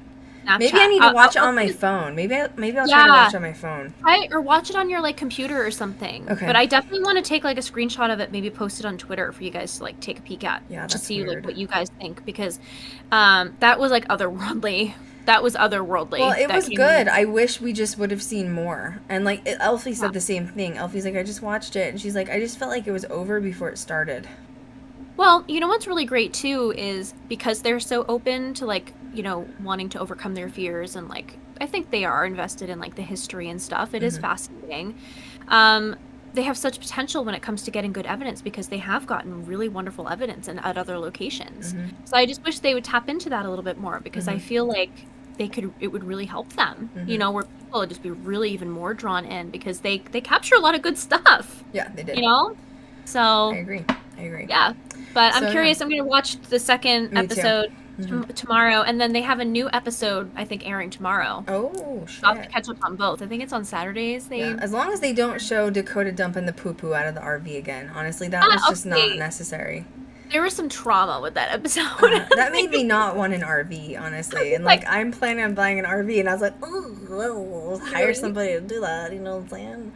Nobody's gonna go poo-poo in the RV, okay? If you need to go, we're pulling over to a gas station, okay? Look, I'm just saying I might, but, you know. Nobody deserves to empty that shit out. Do you get it? Just kidding. Oh my god! Can't. Oh my god, we're diving too heavy in the wine. Oh my god. Fine. Stop. Rock The wine's falls. making me hot. I need some more rock falls, okay? This is why we don't do wine. We're gonna on need some streams. more wine for the next, year. No, I'm just kidding. well, that too, but the next, Oh, critiquer. Jesus Lord. All right, Repeat. so, all right, the next I'm one. mixing it up so I wake up. You have Coke now. Well, got this a is the hot- last. I This is our thought last yesterday. section. Yeah, we're just Gosh. doing Ghost Adventures, and that's it. Yeah. So last night was this anticipated episode. Apparently, there was a lot of backlash online about it. Anticipated? I don't know. I wasn't gonna watch it because I kind of just was like, I kind of blew it off and like just didn't care. But like, people started tweeting at me about it. I started getting DMs about it. Like they were like, "Are you gonna watch it?" Yeah. And I was like, "Well, I I don't know. heard about it, but I was like, what of?" You know what I mean? And so the ruckus about it. Let's talk about the ruckus. Is allegedly Holly and Here. Zach have been dating for a few years. And nobody's gone public about it. So there's been like the fans are like, why aren't you going public about your relationship? It's their business. Like, I don't go public about my relationships because y'all can be assholes. Y'all can be savage. That is why. No, don't know boundaries. You know what I'm saying? It's Like, true. When you God, keep let shit us live. private, there's a reason you're keeping it private. Like, I'm not saying this is what he said, so don't take it out of my mouth. This is what I'm saying. No. I don't Well- post about my relationships because I don't want people's opinions on it. Well, that too, and like, especially with like fans of Zach's and stuff too. It's Oh, the Bagonites. like embarrassing. The Bagonites. Like, Bagonites. God, like let someone live their life. They aren't entitled to telling you every bit of it. Sorry, boo. Yeah, they You know, finally like, backed off of me when they figured out I was married. I was like, bye. That was rough for quite a Oh, few years. It was crazy. so bad. right, Yeah, I was people are on sick, posts man. and everything. It was a nightmare. So, Right. I'm getting hot from this wine, and this is stressful. You know what? We need to have more. Okay? have So more. after I got messages from you guys on social media, everybody was like, "You gotta watch the episode and tell us what you think." And I was like, "Oh fuck, I don't even know." I was like, "Oh god." Airing at a time. I thought it was airing, and then people were like, "Oh, it's on Discovery Plus," and so I texted Krystal. I was like, "We need to watch it." I know. I didn't realize. So he's not on travel at all now, right? No, well, but on the Discovery app, it is under Travel Channel. So do you guys know? Does it air at all on travel, or is it just streaming? I don't even know. Right. You know Yeah, what I don't mean? know. Like, I think, because I've seen some don't think people in the so. comments that have said, I'm not paying for Discovery Plus. I pay for Discovery Plus because I freaking love TLC and I'm addicted to 90 Day Fiancé, 100%. Yeah, Krystal got me hooked on that. It Oh my sucks. god, you've got to hurry up and get to this season because it's so I think I'm on good. season 6. I think I'm on 6. Also, But I think you it's need to start skipping. watting The Single Life because it's hilarious. It is hilarious. Big Gosh. Ed, you need to look for Big Ed. He's hilarious. Anyway.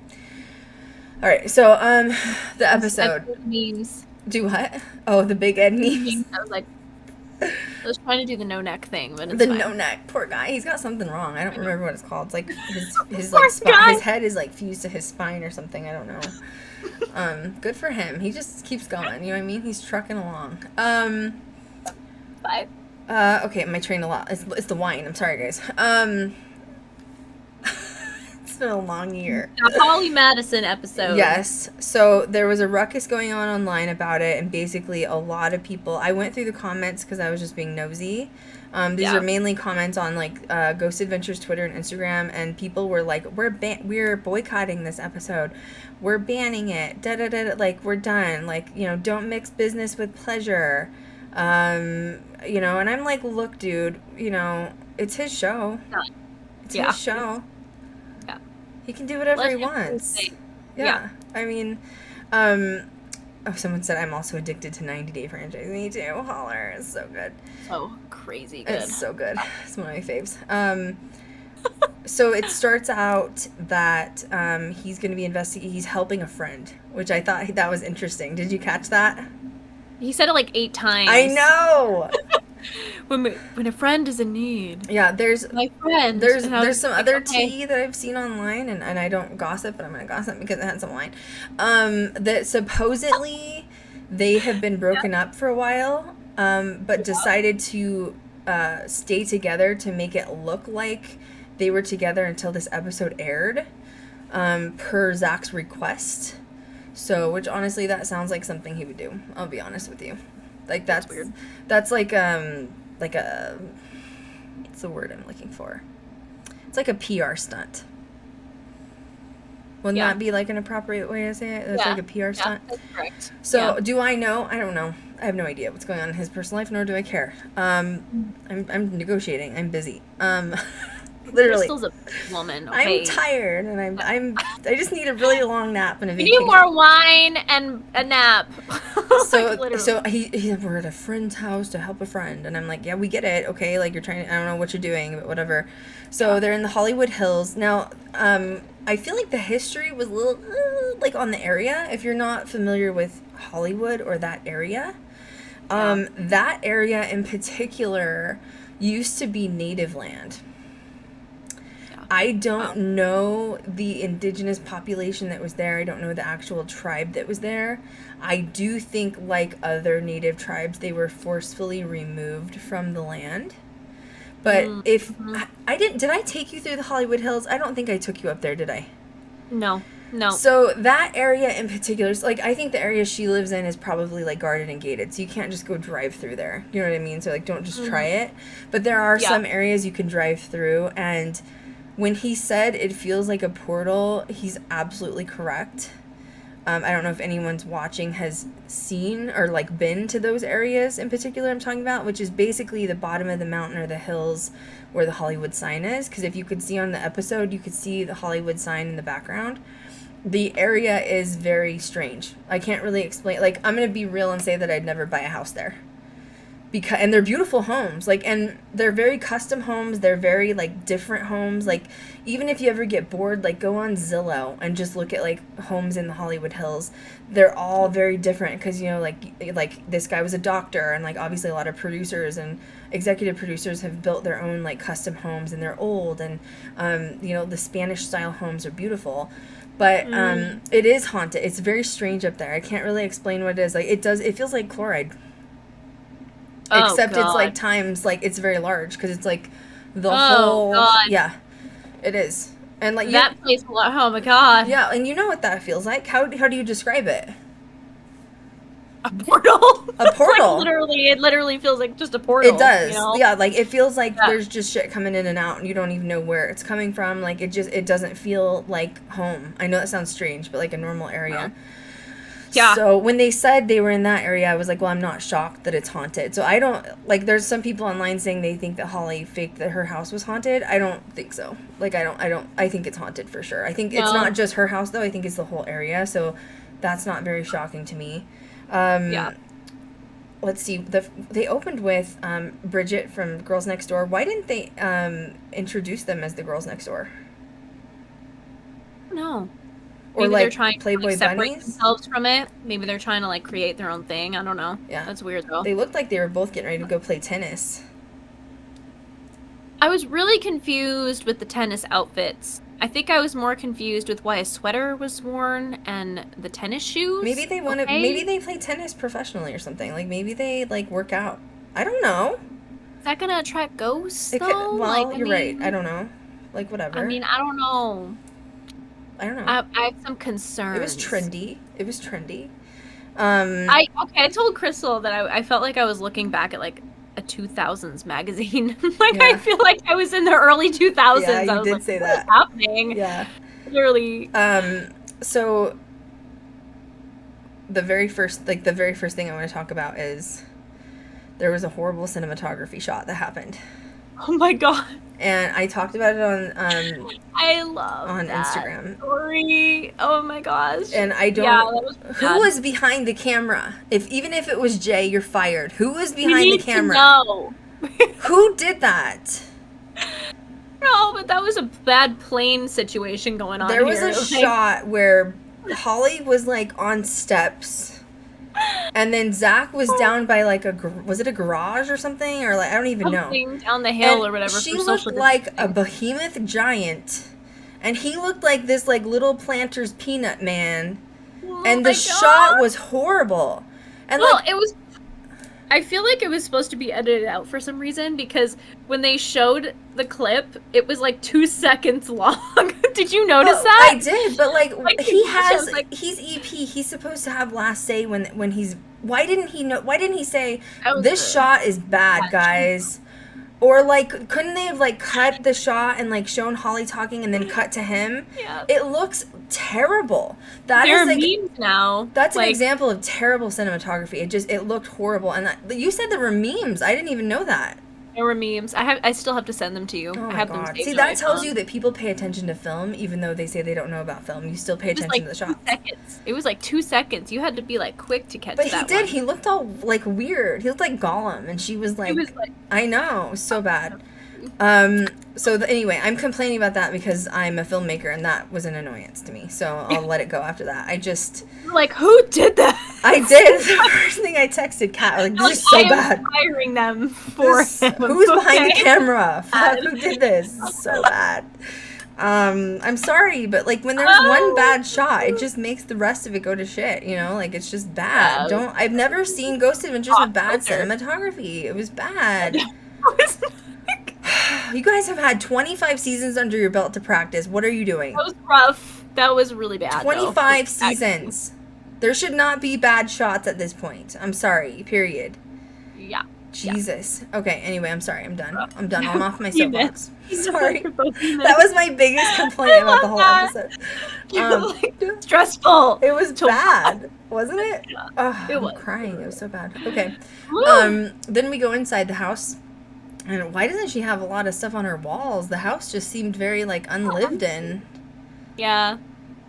I don't know. Maybe she only lives there part-time or something like that. Like, a lot of celebrities have, like, multiple houses, so. Yeah, that's what I would assume is happening. Then he took out, I think it was the tri-field meter, and he has it in front of Holly.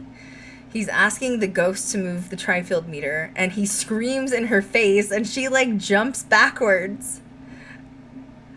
He's like, I know. And I get really excited. He's like, I'm so sorry. I get really excited about this. And I'm like, okay, this is apologize. A little uncomfortable to watch, but it's fine. Right. And then she's talking about, like, there's a creature that maybe lives outside the gate. Is that what it was, or something like that? Yeah, something like that. And then she's off camera talking to Bridget, saying she heard like growling. She didn't tell him the truth, or she didn't tell the whole story. Right. And this is the part where you see the chemistry between them, which is like that's the moment where you're like, this probably shouldn't have been filmed.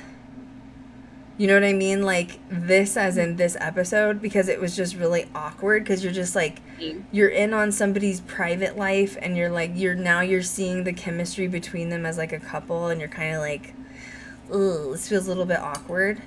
So she comes in like awkward, giggling with Bridget, and I was like, ugh. Like, how did you? I was just like, were we 10? I was like, God, it sounded like teenagers. And what they were is that? like, you're laughing about like a demon outside of your gate. Like, I just don't think it's funny. I heard like growling outside, and it just sounded like something in like a Hollywood movie. Well, then he was like talking to her like a dad. Like he was like, Holly, you didn't tell me about this. Why didn't you tell me? And I'm like, ooh, I just feel awkward, and I shouldn't be watching this. Like, I feel like I shouldn't be here. It was awkward. Well, even like Holly's laugh was like, like it was just like, okay, turn the cameras off now, please. Yeah, let's not. Like, can we just let's cut this whole scene out? Let's just cut this whole thing. This is wrong. Okay, let's fire that cinematographer. It felt very private, and it felt like it just. I wouldn't want that captured. Like my life. Like a lot of filler. Like there was a lot of filler in there. Okay. You know. So you felt awkward about that too. It wasn't just me. Yeah. Okay. Yeah. So I felt awkward. I felt like it was just a private moment and I shouldn't have seen it. That's all. You know. Okay, so then what happens next? Okay, so then he hears like footsteps. I don't know, I feel like it was kind of slow going. Did you feel like it was slow? Mm-hmm. I don't and they're using the new XLS camera. Did you say XLS? Yeah. Is that right? XLS or XLS SLS? Something. I don't know how they did it. It looks like it was rigged from probably Bill Chappell that like gave them something. Yeah. like extra, it doesn't record itself, so they have it rigged on a camera. And did you see the delay in the relay when they were trying to record it? It was terrible. Throw it out. It was engineered badly. Go back to the SLS. I can't see anything. It's blurry. And it would like freeze screen, and I was like, it's trash. Throw it away. Get a new one. It's just bad. So I thought it was a waste of time. Once again, it was the same like it said with Destination Fear. It was like wasting cinematography time. Like, I want to see what's going on, like paranormal wise. I don't want to see this like stagnant shit SLS camera that you're using that I can't see anything through. Right. But like I did think it was cool that he was getting a reaction with the light flickering. I did think that was cool. Once again, I did feel like it just was a little personal. Like, she's a celebrity, and then she had a camera crew in her house, and I just feel like that she's just now let millions of people into her home, and it made me feel weird. It made me feel weird. Like, I don't know. What do you think? Well, they had like lots of shots of it outside and like the backyard. Yeah. Her maintenance person. Like, I feel like that was just, I don't know, invasion of privacy, but maybe that's how she wants it. I don't know. Who knows? Well, I was thinking, I was like, oh my god, she's probably going to get stalkers that find her and shit. You know what I mean? Because, like, she's showed the whole damn thing. The whole enchilada is out there. If she has that phobia, she kind of brought it there. I know. Then he says she has a terrifying fear of someone burglarizing her house. And I was like, why did you effing just say that? Why are you filming at the house? Like, literally. I was like, why did you just say that? Yeah, she's gonna get some crazy person now that they know, like, they're gonna get their jollies off on the fear that she's scared people are gonna break in her house. And I'm like, oh my god, that should not have been, that needed to be edited out. Feel bad for Holly. She doesn't deserve that. No. Anyway. Okay, now we get involved with Petty Negri. Yes. And supposedly she has a seance in her house. Bridget's there, and then her maintenance man decides to join the fun. Yeah. So what are your opinions on Patty? How do you feel about Patty, and what are your opinions on it? It's hard because I do believe that she has abilities. I do too. But I feel like they've been overdone with Ghost Adventures. Yeah. Kind of the feeling that I have, and I think that's kind of been not a good thing for her. Well, and I feel like when a psychic is spot on every single time, I don't feel like that's realistic. I also just kind of felt that there was a little moment in there that seemed a little, like, staged. Like, her reaction to something seemed a little, I don't know, bizarre. When he was stating that, like, just to reiterate, like, we haven't spoken at all, so, like, you don't know. Yes. Her response was like, she was like, and I was very, like, mm-hmm. I don't know, that felt like acting to me. Yeah. Like, it just did, so maybe she did know the history. Okay, I don't know. Time the fuck out for a second, okay? Let's just be real here. You're telling me that your paranormal friend that's a psychic went to your girlfriend's house to do a seance and you didn't hear about it? Yeah. Please. Please. I don't so believe that's it. That's probably why that energetically, like, felt weird. Yeah. But I mean, but I'm not, like, judging Patty for it. It's not her fault. I like her. It's just sometimes she's been placed in a couple different episodes where it's kind of made her look weird. Well, yes, one of the episodes was that guy that was in, like, Pasadena, California, and he was this, like, actor who faked this whole, like, fake house. Remember, I, like, called him out on it? Yeah. And then he was trying to get people for psychic readings, and I called him out on it again. Because I was like, this dude is not a psychic, he's a professional dancer. Like, maybe he has those abilities, but the fact that it was connected with Patty, I just didn't think it looked good. You're right, like, you get one bad rap as a psychic. You got to keep your record really clean when you're a psychic. And if it's not, that one little bit of bad credibility will just, like, throw you straight down the toilet. And like I said, I think it's unrealistic to say that a psychic is real 100% of the time. Right. You can't, like, I know real psychics. Like, I have a friend that's in Arizona who is so psychic it's not even funny. And she even tells me, don't believe everything everybody says. Even me, like, everything is subject to change. Mm-hmm. So when someone's that accurate, I'm like, I don't know, man. But, like, okay, whatever. Now, next thing I have to say about the, seance. Yeah. Am I wrong? Correct me if I'm wrong. I don't know much about Holly.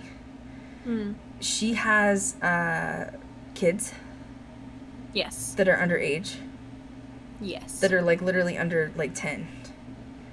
I don't agree with her doing a seance in the house that they live in. Yeah, and they weren't mentioned at all in there, which I'm kind of happy about, honestly. But it does make you wonder, like, why would you perform a seance and open something where your kids are going to be staying there? I don't agree with it. I've always said, like, even if you don't have kids, I have preached for years to not investigate your own house. Yeah. It's not safe. Even if it's haunted, okay, even if your house is haunted and you're investigating, you're basically opening up a communication channel with whatever's there. And you're telling whatever is there it's okay to communicate with you. Which means the doors are going to slam open harder, you're going to hear more voices, you're going to hear more knocks, things are going to break. And it's not necessarily because the energy's angry or violent, it's because it's trying to get your attention because you've opened up a communication channel. And it's not easy to just shut it off. And when you have kids, I have concerns with them getting involved when they might be getting nightmares at night, they might be getting sleep paralysis, they might be seeing shadow people. Like, I remember being a kid and my aunt's house was haunted and I saw that stuff, and luckily I could open communication with my family and talk to them about it. But that's terrifying as a child to go through that. And so I think that just having a seance just amplifies it 10 times more. Yeah, that's not smart, especially when you know that there's something going on. You know, it's not good. No. Not good. So I just don't agree with anybody, especially people that have kids. I just don't think it's safe. And if you do that, then make sure that you have a pastor or, like, you know, a preacher in there ready to, like, bless the house, and then someone in to, like, sage it out, because it's just not safe, in my opinion. I think when you give it attention, it gives it more power. Yeah. It knows how to funnel more power. Yeah. And it's not something that it just goes away. Like, don't think, like, someone said, like, her kids are in Vegas. Yeah, but they're going to be coming back at some point. You know what I mean? Like, they're going to come back at some point. They're going to live there. The ghost isn't just going to go away. It's not like the ghost, like, you know what, your kids are back, so I'm going to leave for the week. I'll see you in a few weeks. You know, it's not how it works. No. Can you imagine? That'd be nice if they did. Can you thanks for the heads up. Leave That's the rent polite. check on your way out if you don't mind. It's true. The ghost check. The ghost rent check. It's true. Then I felt awkward with him sitting in the bed. Yeah, that was weird. That was like, I don't know, you know, you just get images and you're like, ooh, we didn't need to do that. Just the whole thing, we didn't need to do it, you know what I mean? It's true. And then we go into, Jay is going to go outside and look for portals. That was so silly. I laughed my ass off at first when he was like, he's going to look for portals. I posted something on Twitter because I was like, how is he's going to... How do you find a portal? How does one find said portal? I would like to know. I don't know. I mean, good for him. I mean, I'm just saying. But it's funny because the first thing I thought was, I know the area well, and there's mountain lions and coyotes and obviously bobcats, and, like, I was like, oh my God, Jay is going out. And then he's like, he's going out alone. And I was like, oh my God, he's going to be food. With, like, a ton of gear, by the way. Well, Like and the hill is so steep, Kat. He was on hands and knees crawling up the hill. It's like, this was not thought out, okay? Like, I was this is screaming. I was like, oh my there's God. some liability going on here, okay, is kind of what's happening, all right? This is an accident waiting to happen, and that's exactly what happened. Which I've heard online, some people have messaged me that bobcats don't attack humans. Okay, fine. Whatever. Like, fine. I mean, they don't That scare doesn't you make it still. less scary. You know what I mean? Yeah, Like, if it was jumping at him, like... and if it was clearly following him around the building, like, you know, like they had it on camera if that's the case. On camera? Yeah. Literally. Well, he probably may have thought, the bobcat probably thought there was, like, something rustling for food, you know, and honest to God, he's probably not out there with the flashlight, he's out there with the night vision camera. The bobcat's like, this looks delicious, man, you know what I mean, like, anyway. Get a little nibble, get a little tasty So, food. I'm sitting there, and I'm like, okay, I just hope that this episode revives eventually, you know what I mean, like, I'm just waiting for it to revive itself. And they did catch some good evidence, by the way, but then all of a sudden... Zach's like, I'm getting a call from Jay. And I was like, oh, fuck. Like, I just knew something happened. Like, You could tell he was like... I thought it was a mountain lion, though, honestly, because I've seen mountain lion. Like, they have cubs up there and everything. Like, it's not even funny. Like, they'll take your dogs. Like, you don't want to let your dogs out at night. That was weird. What happened? That was weird. I just, like, saw something. That was, like, really creepy. What was it? Was it a mountain lion? Yeah, like, coming out, darting out. What was I gonna say? I forgot what I was gonna say. Jay was with the mountain lions. If it was a mountain lion, he probably would be dead. Oh yeah, for sure. Especially if they filled territory, because it's happened in Colorado. It doesn't happen often when you get attacked by a mountain lion, but if you're near like where their cubs are or like their den, they will attack. Mm-hmm. They will run out. They will chase you. They will run after you. Mm-hmm. And if he was in the dark, there's no way he would have made it out. So you hear, and I this is so messed up. Like I feel so bad laughing about this, but like you hear Jay's voice, and he's like, Zach. And I'm just like, oh my God, he's dead. Like, his leg's gone. Something's missing. Like, I started to panic. I got up and paced, literally. And he was like, I'm hurt. And I was like, oh my God. He's, like, his arm's missing. Like, he's been drugged. No one knows where he is. Someone's drug his body. And I was panicked at first. But then when they go out and find him. He's just laying. His leg got hooked on the tree. I thought, what did you think? I mean, I said, I hope that he didn't hurt his balls. That was it was a stroke of luck. All right, if the balls saved him, gosh darn it, you get it, Jay. Thank God, you know. Like they replayed the camera footage, and he's like, ha, and then you just see like roll, and he's just like, I mean, I shouldn't laugh. I'm glad he didn't fall off the cliff. You know what I mean? Gosh, why did they keep the audio on that? They should just like mute that and just like get the footage of him rolling, okay? Like that's true. Well, they probably wanted to show it to make sure like people didn't think he actually got attacked by like ooh. Like, no, like there wasn't a lot of noises after he started rolling. It was pretty much just like the brush. You just could hear the brush, and I was like, why am I laughing? It's not funny. Like it's not. No, funny. I'm glad he's okay. Obviously, me too. He got bruised though. Like all those cuts. Yeah, he got beat up. Woo!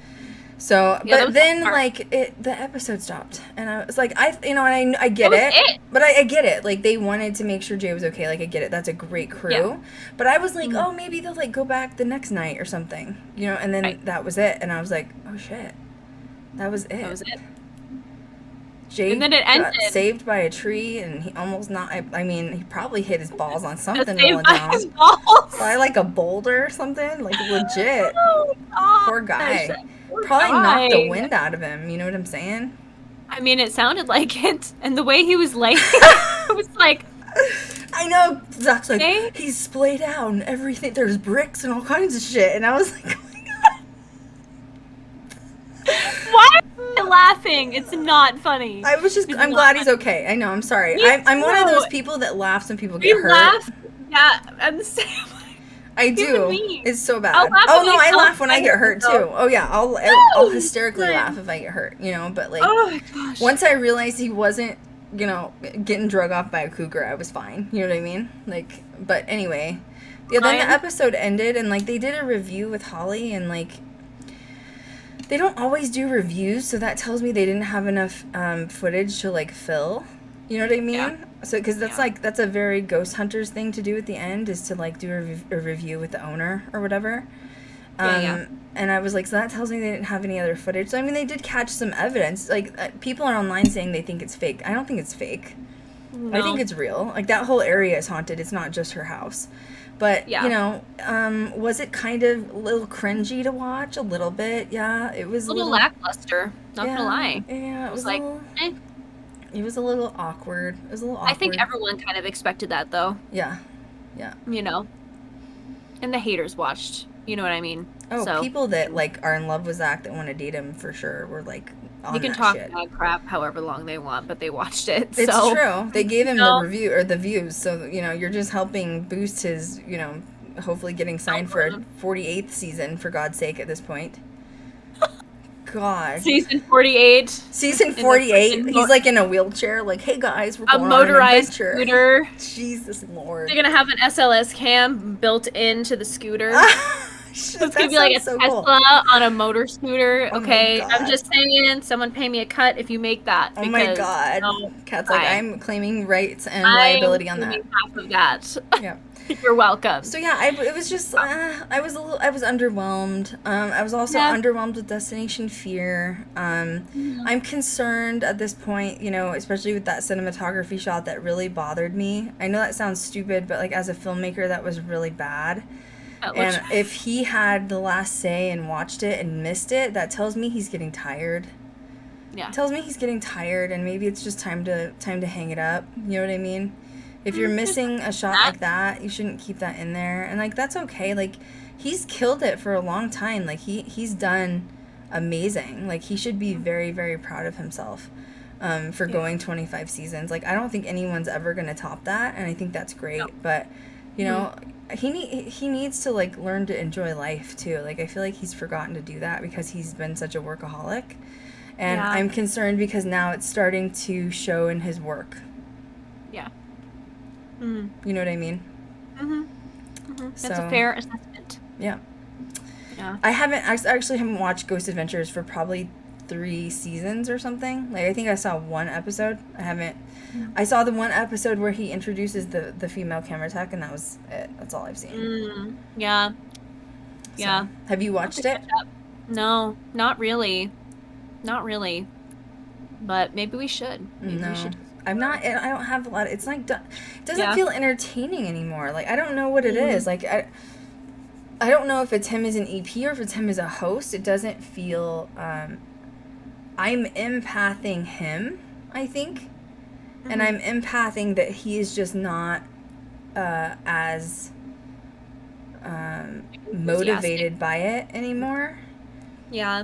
And he just doesn't seem like, if you compare like last night's episode to like season 1, it's like virtually like, and I know over time it has to show, or like, you know, it has to change and evolve, like you have to, and like obviously he's gotten better cinematographers and like filming, but it's just, his personality just doesn't seem as invested as it used to be. And I mean, dude, he's been doing it for 25 seasons, like, that's a long time. I would be tired too. It's time at this point, I think he's just riding it out for the check. You know what I'm saying? Yeah. It's kind of what it seems like. Yeah. Unfortunately. But so yeah, let me see if there's any questions or anything. It was a filler episode. I don't know if it was or not. Like I said, I haven't been watching. So someone said the whole season's been meh so far. Someone also said I feel like he's getting tired of the show. Someone said, I think he's tired. What else can he do now? Live life. Yeah. You know, he's succeeded. Like, that is success. That is ultimate success as an executive producer. He could transfer over to being other executive producers of other shows. He could transfer over to becoming a director of movies and films, and just sit in a chair all day. Like, he deserves to have that sort of retirement and, like, make more money. It's not like he has nothing to do. He has the museum, too. But, like, I just think that it's gone on long enough, and I think that it's starting to and this isn't like me judging it, this is just me analyzing his attitude through the show. And he just doesn't seem like he's enjoying it anymore. He seems like it's kind of like, you know how like you have a job and you've had a job for like 10 years and like it pays really well, so you're just gonna keep going back to work even though you're not happy, and like you have enough money to retire early, but like, what am I going to do with my time if I retire? That's how it feels. It's just like, well, might as well just keep going. Yeah. Someone said I'm tired of him saying everything's demonic. Yeah, I think I got tired of that a little bit too. Plenty in the Midwest. Focus on the museum. Yeah, I don't know. You know, to each his own. Like, whatever he does, good luck in his endeavors and his future, you know? He has definitely... You can't talk shit, though, because he's definitely had success. You can't despite that. You know what I mean? And I don't know. And his personal life is nobody's effing business. Yeah. My personal life is nobody's effing business. Like, people want to get up in his grill about, like, he doesn't post pictures of him and his girlfriend. Who cares? You know what? Do you know what it's like having millions of people follow you? Like, Jesus. You know the controversy that goes along with that? Do you know what that does to your mental health? When people are judging every move you make, every time you fart, someone has something to say about it. Like, unless you've been there, you don't really have a way to say anything about it. So that's my opinion on it. I will absolutely back him up on that, 100%. Yeah, that's it. Wow. Well, I feel like today's stream, like, flew. It did. I'm ready for a nap. Yeah. Next week, Elfie and I are doing Jack the Ripper. Yes, it's gonna be really good. It's gonna be good. And that's the tea. I don't have anything else to say. That's it. Yeah. And life is going. Good. We pick up and Nice go to be on. back. It is. Yeah. Yeah. Nice to be back. And we should be back on like a normal streaming routine. Hopefully for at least the next like 6 to 8 weeks. Hopefully. And then who knows what's gonna happen after that, because I have some things that are on my schedule. It's fine. Yeah. As my eye is twitching. But yeah, life is good. Cheers. Ghost Girl Diaries kicks ass. We got a freaking film awards, a few film awards. Woo! My hard Doing work the paid thing. off. We are here. We did it. Life is freaking good. And It is. to anyone out there wanting to follow their dreams, freaking do it. Stop making excuses. Turn off, listening to everybody around you. Turn off listening to the haters. Stay in your own lane. Worry about yourself and get it done. Period. Period. I love it. And that's the tea. That's the wine. That's the wine. That's oh my the wine. gosh. Thank you guys so much for being Wow. here. Make sure you're following us on social media. Hopefully I'll be back on social media soon. I'm hoping next week I'll be able to get back to normal. Kat and I are going to do lives on Instagram, so just make sure you're following us on Instagram for when that happens. This will be uploaded as a podcast as normal. I'll probably have to edit it now that I was on mute for like the first 5 minutes. It's fine. And as always, make sure you subscribe to our podcast. It's everywhere. We have a 5-star review rating thanks to you guys. We heart your face. We love you guys.